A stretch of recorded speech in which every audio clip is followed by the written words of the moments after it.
This is our research on the effectiveness of a resource management game and learning about Imperial China.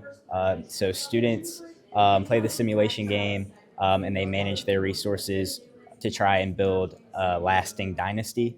The main ones that they manage are awe and fear.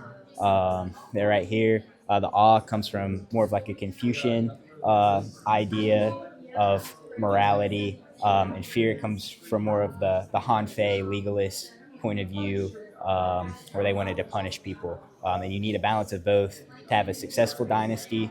Students also get labor and resource counters every turn, and they use those to build these structures here: the Great Wall, Altar of Heaven, and Terracotta Warriors. And when those are completed, students get awe and fear counters.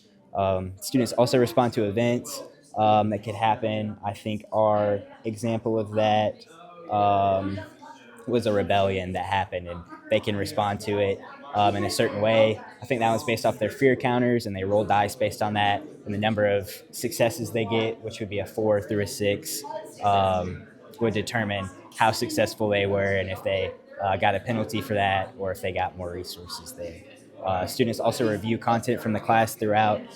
So Very good. So who's got the next part?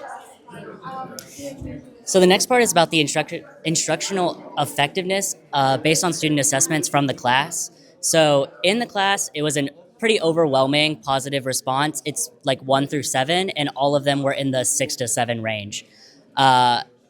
We saw that they definitely got out of it what Dr. Roush was trying to teach with it.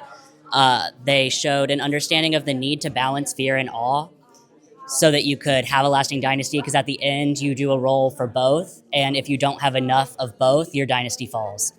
And then they also showed an understanding of where the awe versus fear came from, so the Confucian versus the Han Fei legalist perspective.